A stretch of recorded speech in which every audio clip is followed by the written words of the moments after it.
At 6 o'clock on October 16, 1834, fire burst through the floor of the House of Lords because 2 cartloads of obsolete receipts were being fed into the furnaces below. At 6 o'clock on October 16, 1834, fire burst through the floor of the House of Lords. Within half an hour, a fireball was pushing through the roof of the Old Palace of Westminster. Crowds packed the riverbank. Artists, including J. M. W. Turner, watched the orange light move across the Thames. By morning, both parliamentary chambers and most of the rambling medieval palace were ruins. Yet the fuel that began this national catastrophe was not coal, lamp oil, or an assassin's powder. It was accounting paperwork made of wood, 2 cartloads of notched sticks that government no longer needed. The object behind the disaster looked almost insultingly simple. A tally was usually a slender stick, often hazel, cut with notches representing a sum. Details could also be written on it. The stick was then split lengthwise through the notches, producing 2 irregularly matching halves. One remained with the exchequer, the other went to the person paying or receiving money. If a dispute arose, the halves could be brought together. Matching grain, shape, and notches made alteration difficult. Long before passwords or cryptographic hashes, the broken wood carried its own physical test of authenticity. This was not primitive bookkeeping in the sense of careless bookkeeping. Medieval England's exchequer was a serious financial institution.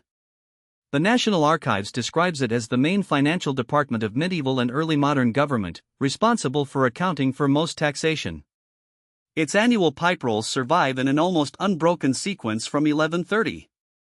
Within that written system, tallies served as receipts and authorizations. An official could recognize a payment in a durable form that did not depend on 2 people writing identical records or even being equally literate. The object was cheap, portable, and hard to counterfeit convincingly because nature supplied every stick with a unique interior. A surviving group in the Parliamentary Archives shows how ordinary this technology once was. Tallies from 1293 and 1294 record a fine from Roger de Bolton, money from the hamlet of Huntingdon, and debts associated with Ralph, son of Ancher. They are mundane transactions from the reign of Edward I, preserved because the machinery of government required mundane proof. A later Hazel tally held by the Bank of England records one of the bank's first loans to the government in 1694. The institution founded to transform public finance still used a split stick to memorialize debt. The hinge here was not that wood replaced sophisticated finance. Wood helped sophisticated finance operate. Tallies could represent more than a completed payment. They could embody a claim. In a 2020 speech on money, Bank of England Deputy Governor John Cunliffe explained that transferable obligations recorded on tally sticks also functioned as money in large transactions. The important point was trust. A creditor holding the appropriate half possessed evidence that the state acknowledged an obligation. That claim could have value before final settlement. Modern money feels abstract because balances move through electronic ledgers, but the principle is familiar. Value rests partly on a trusted record that another party will honor. The tally made that record tangible enough to hold in one hand. Its split design also reveals something subtle about information. A written number can be copied, erased, or disputed. A split tally distributed verification between 2 holders. Neither half alone recreated the complete object. The system did not eliminate fraud or corruption. National Archives records from the medieval Irish Exchequer show officials investigating missing and improperly made tallies. But that investigation itself shows what the procedure offered. Officials had an expected chain of authorization, and a mismatched or absent stick could expose a break in it. The humble receipt was part database entry, part signature, and part audit trail. By the 19th century, however, the system had become a survival from another administrative age. The British Museum notes that English tallies remained treasury receipts until 1826. Abolition left a practical problem at Westminster: what should be done with the accumulated wood?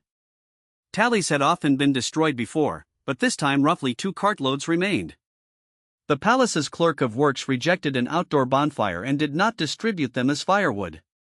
Instead, workers were directed to burn them in 2 underfloor furnaces beneath the House of Lords on October 16, 1834. The choice was disastrously neat. The old palace was not one rationally designed building. It was a dense accumulation of medieval spaces and later alterations, full of passages, partitions, roofs, and hidden voids. The official parliamentary history describes the furnace fire smoldering beneath the Lord's chamber. During the afternoon, visitors and staff noticed abnormal heat and smoke. Mrs. Wright, the deputy housekeeper, felt the floor becoming hot. The workers continued, the furnaces were considered extinguished around 5, and the building was locked. About an hour later, a doorkeeper's wife raised the alarm. Flames raced beyond easy control. Both houses were destroyed along with much of the complex. Westminster Hall survived through intense firefighting and a favorable change of wind. The Jewel Tower, the Undercroft Chapel, St. Stephen's Cloisters and Chapter House also remained. Remarkably, Parliament's Heritage Collection says no one died, though people were injured in the enormous crowd and pickpockets worked among the spectators. The blaze was visible at great distance, and its light was reportedly bright enough to read small newspaper print a quarter-mile away. It turned administrative disposal into public theater. The fire also erased evidence. Much of the historic record of the House of Commons was lost. That consequence is especially bitter. Records were destroyed while officials tried to destroy records. The obsolete tallies had survived because bureaucracy postpones unpleasant housekeeping.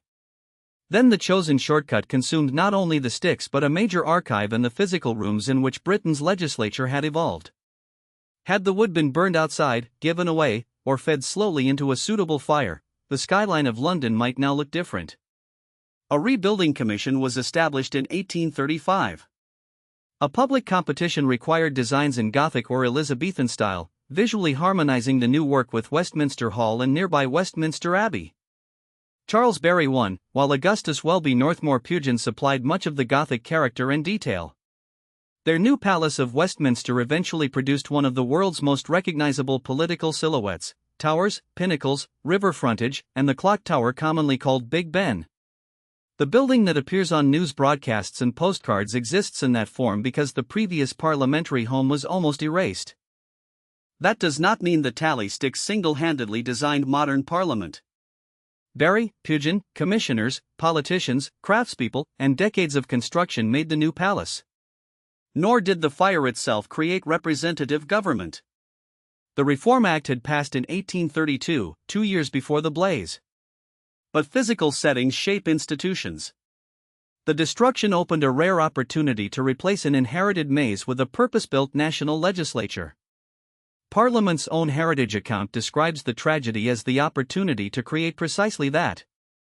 A disposal decision in a basement changed the architectural face through which British politics presented itself to the world. The story carries a second hinge. Tally sticks demonstrate that finance has always depended on information systems, even when those systems were carved from trees. Their power did not come from the market price of Hazel. It came from agreed rules: how notches represented value, who retained each half, how matching authenticated a claim, and which institution promised settlement. Replace Hazel with paper, magnetic storage, or a cloud database and the material changes, but the social problem remains. Who keeps the record? Who can alter it? How do two parties prove that their accounts agree? This is why dismissing the tally as medieval backwardness misses the point. The system lasted for centuries because it solved those questions cheaply. Its eventual obsolescence was real, but old technology does not become physically harmless merely because its informational purpose has ended.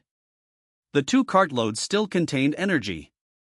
Officials treated them as administrative clutter and overlooked the interaction among dry wood, overworked furnaces, and a vulnerable building. The final failure was not the tally system. It was change management, retiring a trusted system without respecting the remains it left behind. There is an irresistible visual symmetry in the result. A stick had once been split so two sides could verify one another. In 1834, heaps of those split records helped destroy the place where two houses met to make law. The fire then forced those houses into a new, deliberately designed home. The old wooden receipts passed through three identities: financial instrument, rubbish, fuel, and each identity mattered. As receipts they helped the English state remember. As rubbish they accumulated. As fuel they remade London. Before leaving the fire, notice how many safeguards failed. The task sounded harmless, the furnaces were normal equipment, and burning old tallies was familiar. Yet quantity changed the risk. Cartloads of seasoned would behave differently from ordinary fuel. Location changed it again as heat entered flues and hidden spaces beneath an ancient chamber. Observation should have been the final defense, but reports of hot floors and smoke did not stop the work. Catastrophe emerged from several reasonable-looking judgments aligned in the wrong direction. That pattern remains recognizable. A database migration, warehouse clearance, or equipment retirement seems secondary to an institution's glamorous work. Old records become clutter. But retirement is part of a technology's life cycle. Archives may retain legal value, batteries stored energy, chemicals reactivity, and obsolete software a forgotten dependency. The tally fire is an unusually vivid reminder that no longer useful does not mean without consequences. The rebuilt palace also became a memory machine. Its Gothic design presented Parliament as ancient and continuous even though much of the structure was new. Destroying medieval fabric encouraged Victorians to create a more visually medieval national symbol. The tallies had belonged to genuine medieval administration. Their destruction helped generate a 19th-century architectural image of tradition. What looks like timeless continuity from the Thames is partly the product of abrupt rupture. The rebuilt chambers also gave politics new stages, routes, galleries, and working spaces. Architecture did not dictate debate, but it organized who met whom and how the public imagined government. A fuel choice in a basement therefore reached beyond masonry into the daily setting of legislation. Consequences traveled. So the next time the Palace of Westminster appears behind a television reporter, look past the stone tracery to an object small enough for a clerk's hand. Its notches once recorded taxes and debts. Its matching halves made promises verifiable. And when officials finally decided those promises were obsolete, they burned the old accounting system beneath the legislature.